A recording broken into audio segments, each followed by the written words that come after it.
At ngayon po ay doctrinal po tayo about marriage and family. Kaya ngayon po ay tatawagin ko po yung ating mga couple na magkatabi. Ano po, pagpaumanin ko sa ating mga couple na wala pong katabi. Yung ngayon, may nakita po ako, unang-una, habang umaawit po si Pamir, ay nakita ko po ang ating senior na couple, si Brother Boy, at si Ate Manu na magkatabi. Meron po akong konting gift sa inyo, Brother Boy. Pwede po ba ang pakitanggap? Hindi ko po alam kung bakit pinadala ko ng Panginoon ngayon. Kasi first time ko nakita si Kuya Boy at si Ate Manu magkatabi. God bless po, Brother Boy. Talagang napakabuti ng Panginoong Diyos sa kanyang patuloy na paglalaan. Ikalawa, at paumanhin po sa mga couple na nakikita ko dito na tatlo lamang po ito. At meron po akong ibibigay sa mga couple natin sa darating na Sabat. Amen po ba? At ngayon po, yung dito lamang po muna tayo sa loob. Ano po? Yung sa next Sabat, yun, meron pa raw tatlo si Brother Alex. Tama-tama. Makakatanggap po tayo. Ano po? At ikalawa, si Brother Paul. Bakit kaya nasa hulihan yung magkatabing couple? Pero may sa harapan, isusunod ko po yung nasa harapan. Brother Paul, pwede po bang pakitanggap yung gift of love galing po sa Panginoon? Talagang nagpapatunay po na ang Panginoong Diyos ay natutuwa sa mga couple na magkatabi pagka-araw ng Sabat. God bless po, Brother Paul. At mamaya na lang po yung kay Brother Alex. Ano po? Meron pa po akong tira dito. At tatawagin ko po si Brother Erwin. Brother Erwin, magkatabi sila ang kanyang mahal na kabiyan.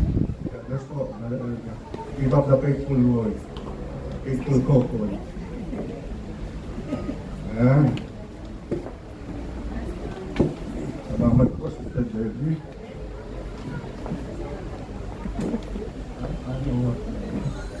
Ngayon, ang anak naman po, ni Brother Paul.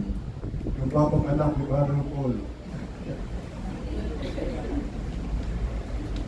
Ayan, talagang napabuti ng Panginoon. Ano po? God bless po. At susunod,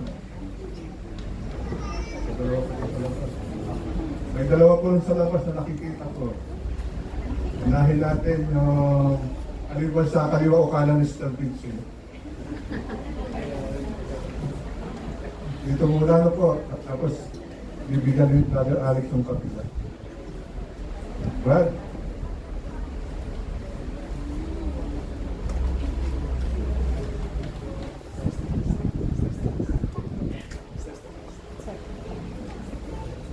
God bless po.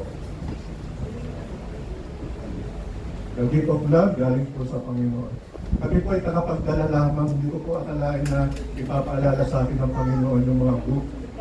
Kasi atin ano ngayon, yung isa ayun, si Sister, si Brother Jerwin. Una, nakayo ko kasi Sister, si Brother Jerwin, Sister Francis. Natutuwa ako sa couple na ito na napakasipag po.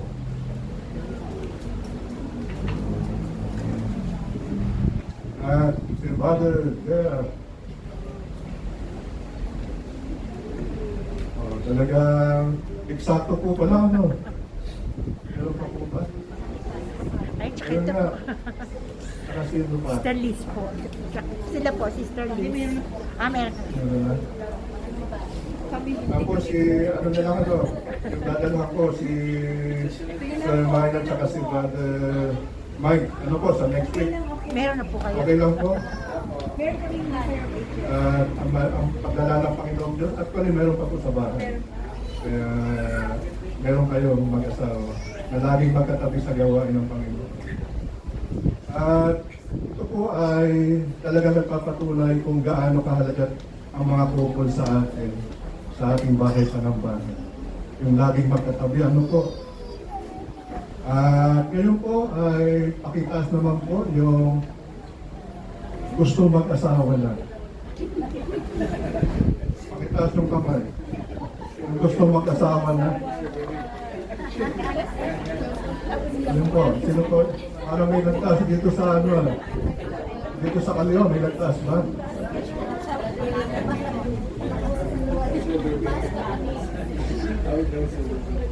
Ayun po, ano po?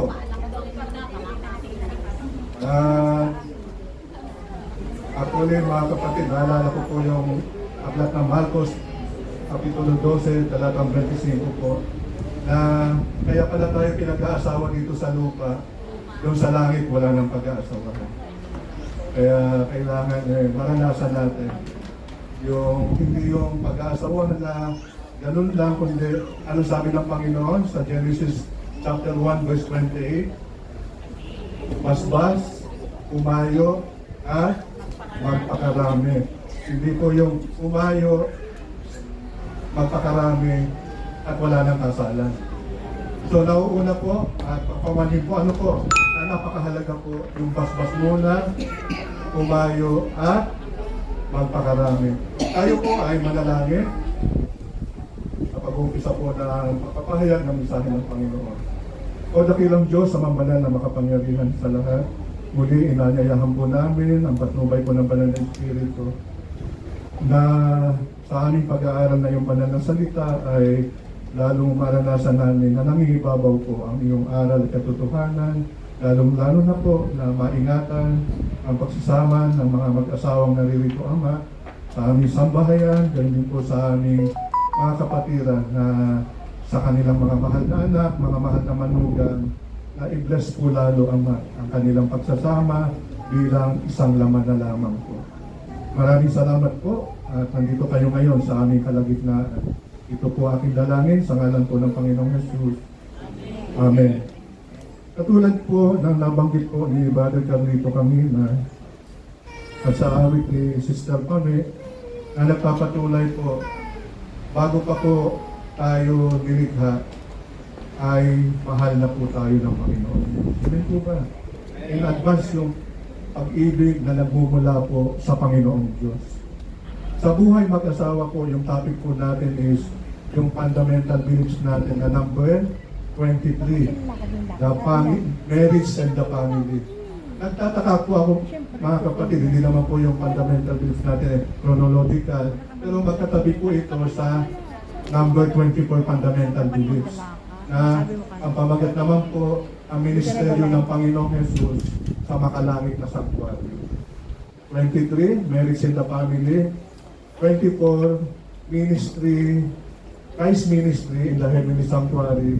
At ikatlo, yung number 25 fundamental beliefs natin na the second coming of Christ.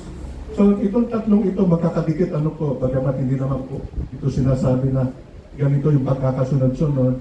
Pero mapapansin po natin ang kahalagahan po ng pagpapamilya at pag-aasawa, lalong-lalo na po sa huling panahon. Amen po ba? Kasi minsan nakakalimutan na lamang po natin yung kabanalan po, the sacredness of marriage. Sino po nagtatag? Tao po ba? Hindi po. Ayon sa Biblia, ang nagtatag po ng pag-aasawa at kasal ay ang Panginoong Diyos na makapangyarihan sa lahat. Namnamin natin mga kapatid na nangyari no sa Garden of Eden. Nilikha si Adan at nakita ng Panginoon na hindi masigla si Adan. Malungkot si Adan nung wala pa si Eva. Yun yung kalagahan din ng kababaihan sa buhay ng isang lalaki. Sabi nga po, God created Adam and Eve, not Adam and Steve. Pagpaumanin po, ano po, sa panahon natin ngayon, lantaran na po na dinagdagan na ng kaaway yung pag-aasawahan.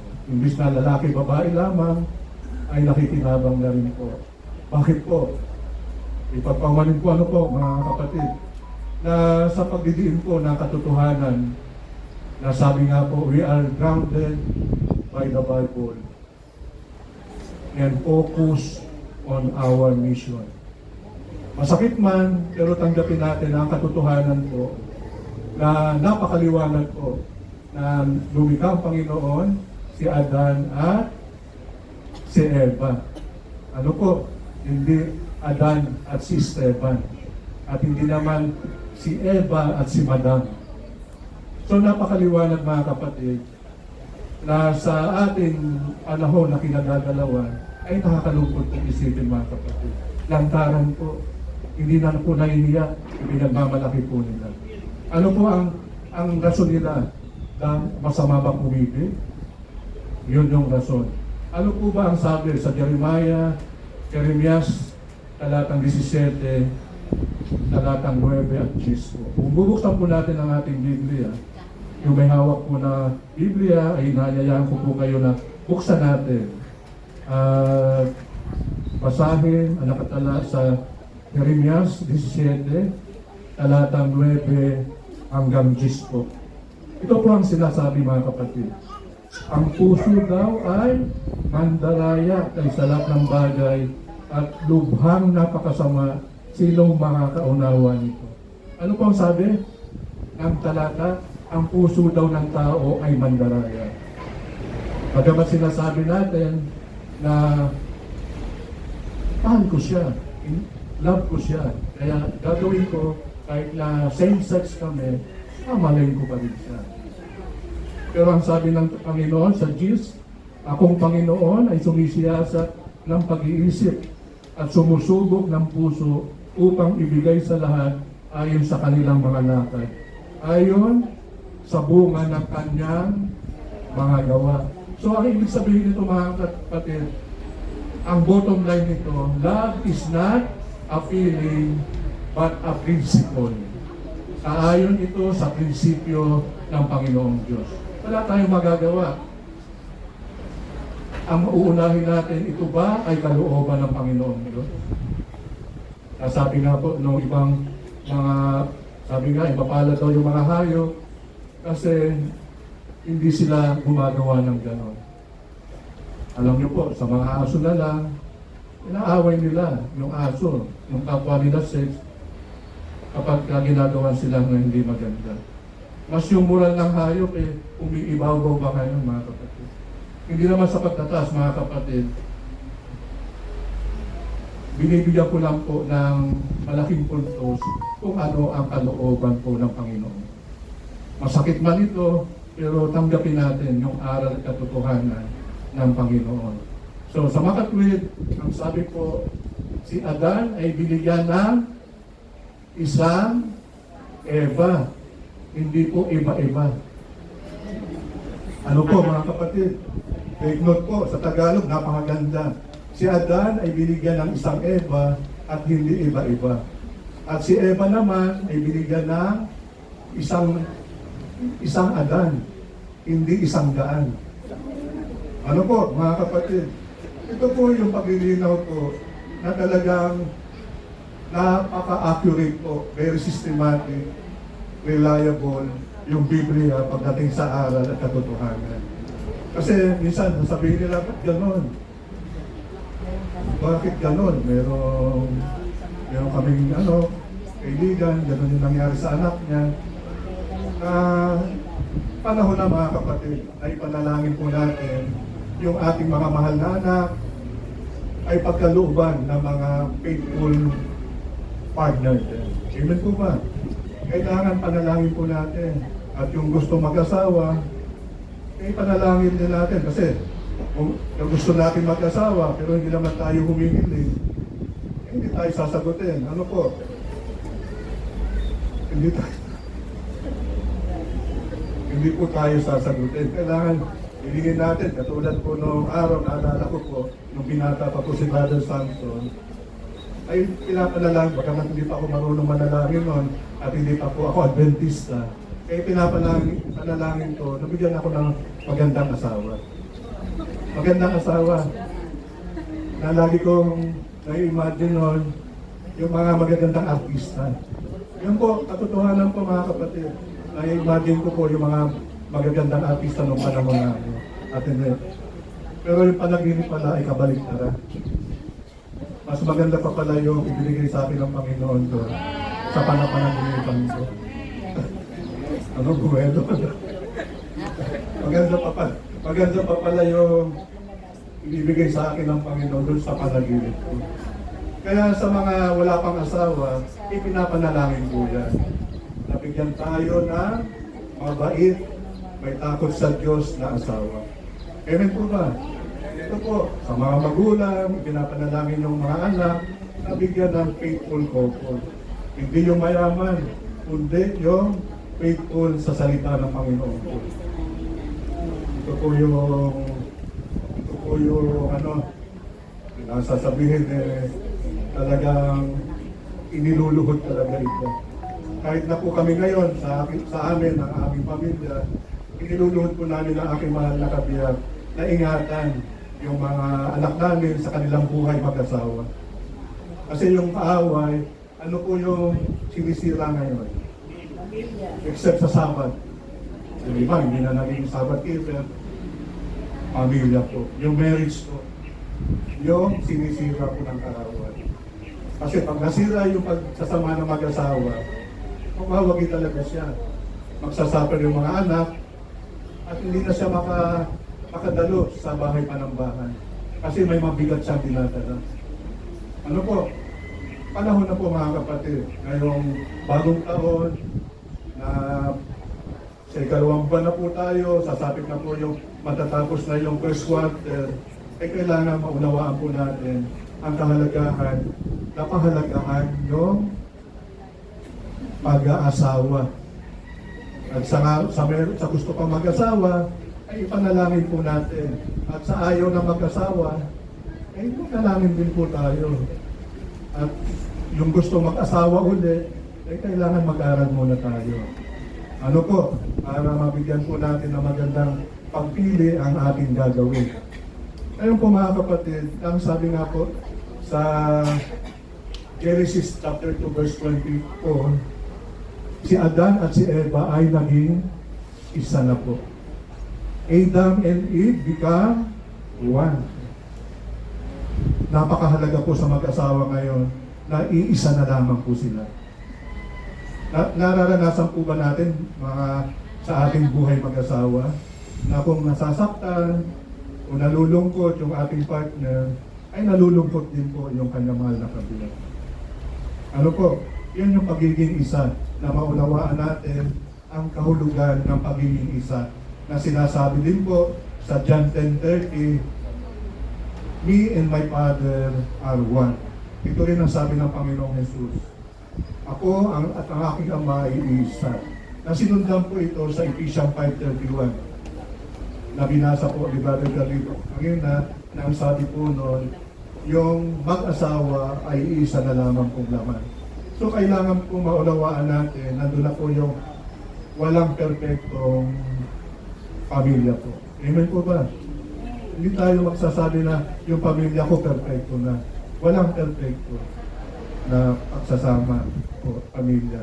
Bagkus, binibigyan tayo ng kalakasan ng Panginoon, yung bawat mag-asawa at bawat pamilya na maranasan na maging sakdal sa una, sa pagmamahalan. Kahit na walang perfecto, kailangan may perfecto na mag-asawa, yung maging sakdal sa kanyang pag-ibig sa kanyang asawa.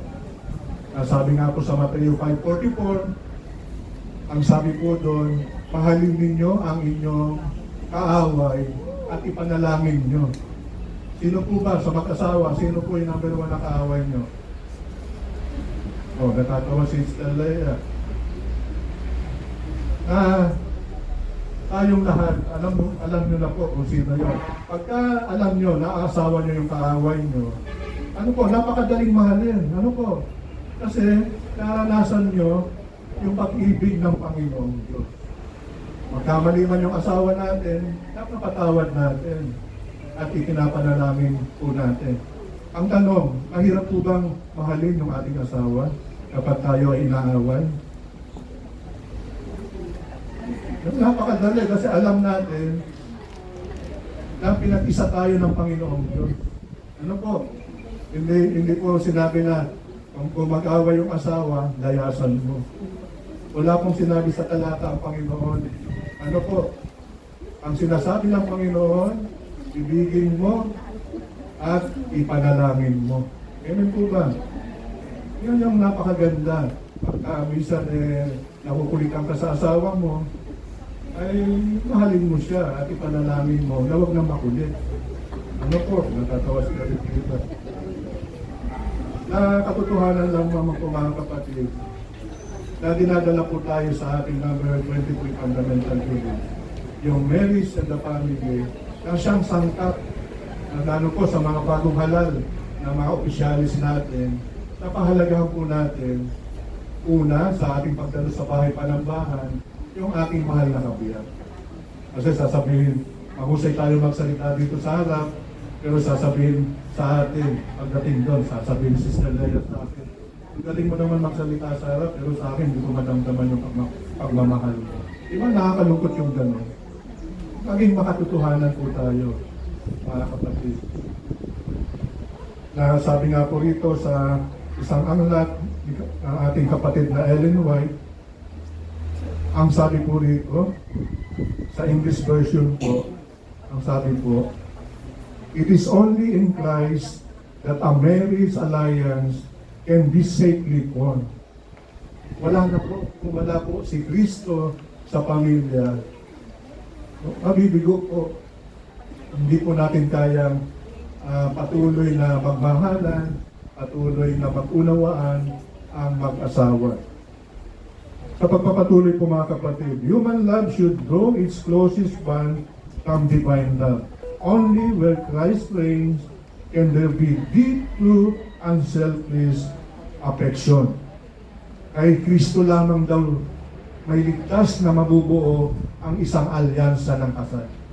Wala na, kundi sa Panginoong Hesus lamang po. Ang pag-ibig ng tao ay dapat na magbuklod sa pinakamalapit na ugnayan nito, mula sa banal na pag-ibig kung saan lamang naghahari si Kristo, magkakaroon ng malalim, tunay, at walang pag-iimbot na pagmamahal. Katunayan po mga kapatid, sa amin, personal testimony, bagamat yung long distance relationship ay hindi po biblical. Hindi ina-allowed po ng Panginoong Diyos yung magkalayo yung mag-asawa. Pero nangyari po sa buhay namin ito. Kami po ay kinasal noong 1982 at dinala naman ako sa Saudi Arabia noong 1992. After 10 years, August din po kami kinasal, August 8, dinala naman ako sa Saudi Arabia, August 12 ng 1992. 10 years. May 3 kaming anak na mag-aaral na rin at 1 year old lamang po ang aming bunso, si Tintin. Nung dinala ako ng Panginoon doon sa malayong lugar. Ang ano ko po ay kumita ng pera para sa pag-aaral ng mga bata. Pero may plano pala ang Panginoon. Kaya yung naiisip ko po ngayon mga kapatid, may itatanong ako sa inyo, sino una nagkasala? Si Eva o si Adan?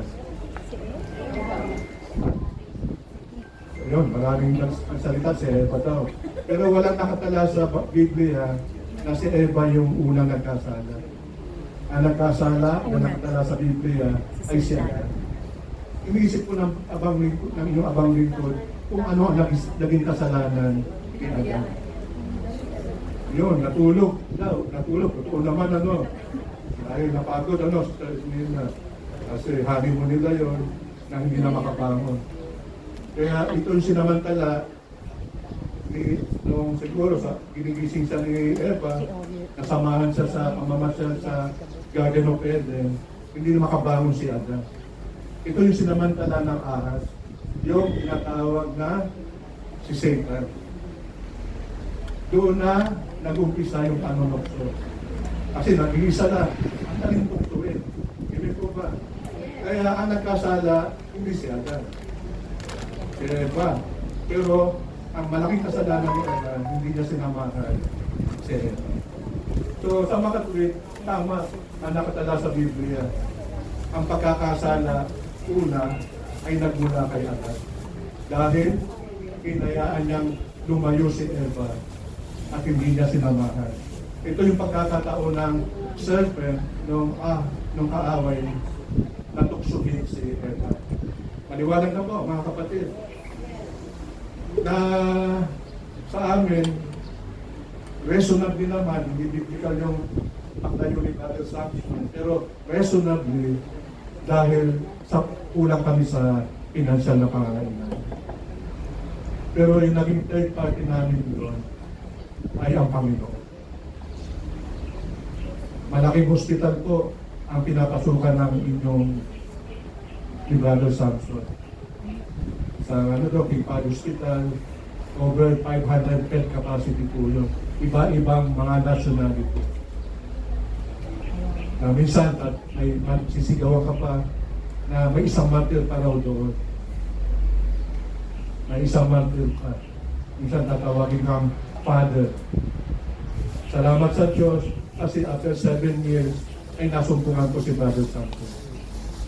Nakapagbasa, yung liwanag na hindi ko makita dito sa Pilipinas ay nakita ko ron sa madilim na lugar.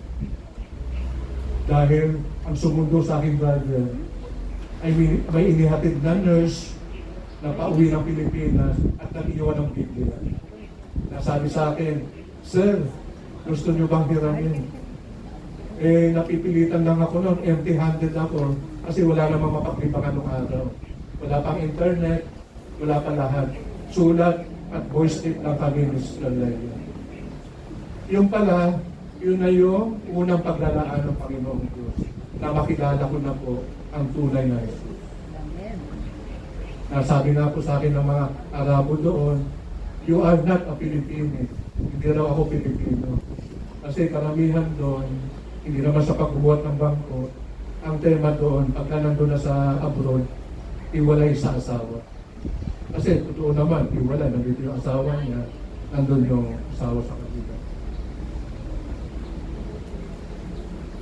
To make the long story short, ay dahil sa paggabay ng Panginoong Diyos at sa mga panalangin ng Brother Alex, Brother Joel, at sa pagpapadala ng mga libro ng aklat ni Ellen White, ay nagkaroon ako ng kaunawaan, kaliwanagan, na hindi ko pa kaunawaan dito sa Pilipinas. Nagulat nga yung isang pinsan ko. Kasi lumaki ako sa Baclaran. After high school, kinuha ko ng lolo ko doon sa Baclaran, sa likod na Santa Rita Church.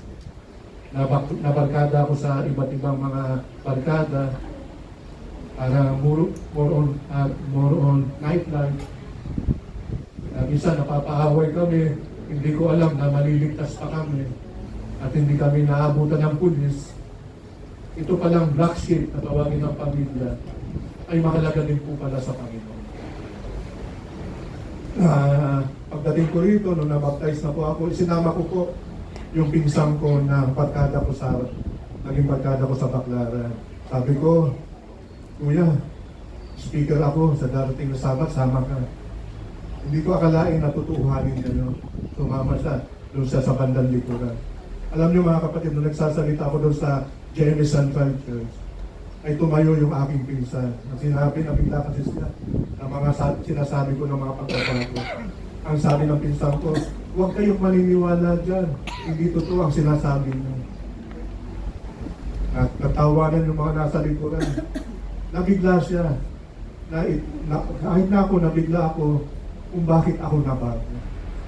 Na hindi ko kayang baguhin. Marami kong vision noon. Na mula nung tinanggap po ang Panginoon, cut off lahat, kinalikuran na.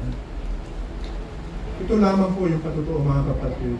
Nasalamat sa Diyos, umuwi si Brother Samson, na buo ang pamilya. Sadat kami sa yaman, pero sagana kami sa pagmamahalan. Ito lamang po yung lagi kong pinararangalan ng Panginoong Diyos. Dahil hindi po pinabayaan ang aming pamilya.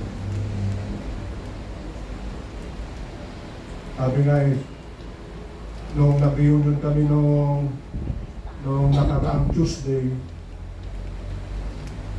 marami ng pagbabago dun sa mga eskwela. Pero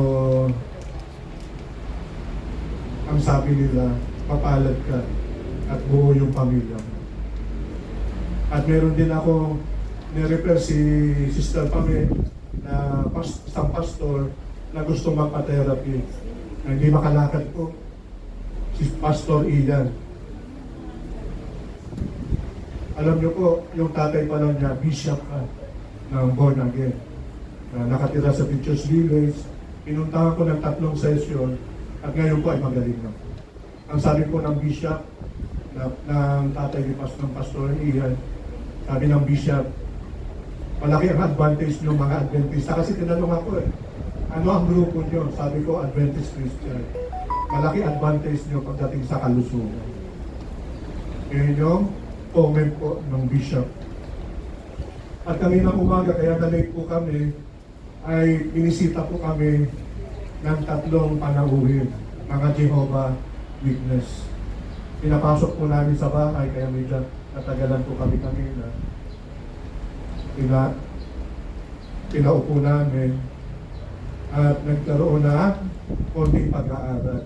Ang sabi po nila, doon ako dinala sa Mateo na nagsasabi na Mateo, sa Book of Matthew na ibigin mo ang iyong si Jehovah na higit sa lahat at ibigin mo ang iyong kapwa. Amen. Love God above all. Ang nakalagay doon sa Biblia na hawak nila, ibigin mo si Jehovah. Na sabi ko naman po, kung susugat po natin yan, maganda po yung ibibigay ng talata. Kasi kahit kami ay mahal namin si Jehovah. Ginamit ko na yung Jehovah para magkaunawaan. At binigay ko yung verse sa 1 John chapter 5 verse 1 to 3. Ang sabi po ron, ang pag-ibig sa Ama ay ang pagsunod sa kautusan. At gayon din po, ang pag-ibig natin sa kapwa ay kailangan tayo ay sumunod sa ipinag-uutos po ng Panginoon. Doon po nagkaroon kami ng diskusyon. Kasi ang mahalaga, sabi namin, sa aming church, wini-welcome po namin lahat ng iba-ibang denomination. Wini-welcome po namin at pinatutungkulan namin kung gaano kahalaga na ipakita kung paano natin mamahalin si Jehovah. Kung paano natin mamahalin si Jehovah. Nandun yung pagsunod natin sa 10 utos. At paano natin mamahalin yung ating kapwa. Doon po sila napatigil. Kasi ang lagi nilang nangingibabaw sa kanila ang pangalan ng Jehovah. Pero yung karakter ng Jehovah ay minsan ay nawawala. Bakit po? Ang sabi ko po sa Mateo 5:8, ang malilinis na puso ang siyang makakita lang kay Jehovah. Doon po, sabi ko sa kanila, doon po sila nagpaalam. Nagpaalam po. Sabi ko naman, sandali lang po. Kasi meron akong inilabas ng mga books dito. Palagay ko po sa inyo ito. Kasi bago gumising ako kanina, inaayos ko na po mga libro. May darating pa lang mga bisita. Ipagpaumanin nyo po, sabi ko, kasi tapos na kami mag-almusal. Imbis na pagkain yung i-share namin, ito na lamang pong aklat ang isi-share namin. Kinuha niya, pero isinauli sa akin. Sa susunod na lang daw na pagbabalik. Ano po yung implikasyon nito sa ating mga kapatid? Wini-welcome po natin ang bawat kumakatok sa ating bahay. Ano man ang reliyon, ay pinapapakita po ito ng pagmamahal natin. Pag-ibig, sabi ko, sa John 13:35, binuksan nila na ang sino mang nagmamahal sa kapwa-tao, ang siyang tatawaging mga alagad ng Panginoon. Doon na po sila napaalam. At nalungkot po kami kasi hindi isinauli yung libro. Mga ano na po sila, mga senior na rin po, 3 senior yung pumunta. Hindi naman po sa pagtataas ng ating iglesia, pero ang tinataas ko po noon ay yung pag-uugali ng ating Panginoon. Ang kanyang pag-ibig na hindi nagbabago. So ngayon po mga kapatid, sa ating patuloy na Pagkatapos, pagpamanin po ano po, at nag-overtime na po tayo, ay nais ko lamang po tawagin ang aking mahal na kabiyak upang magbigay po ng isang awit sa inyo. Na first time namin gagawin ito sa harap ng kapulungan. Mukhang nagulat, Mr. Leia.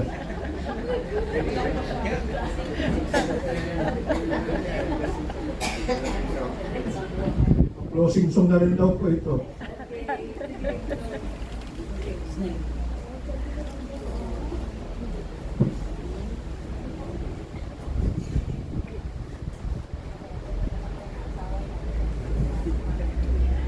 Yung baka iba boses.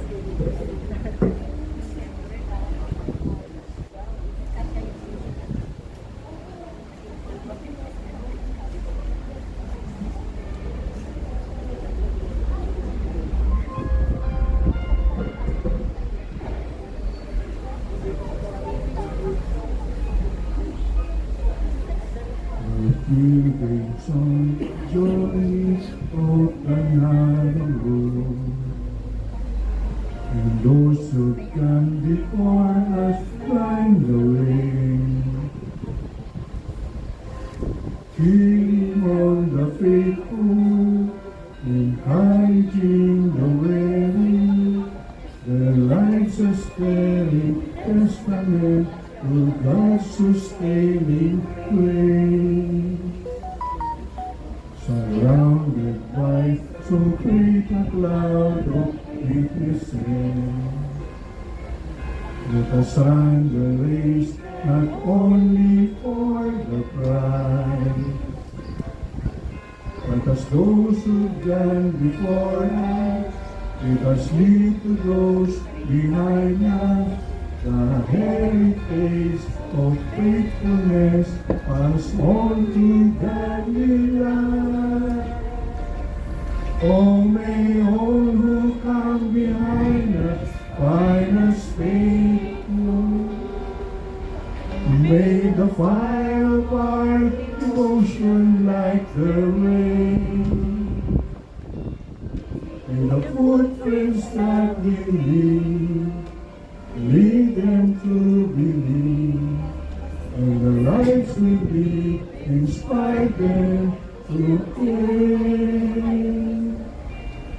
Oh, may all who come behind us find us faithful.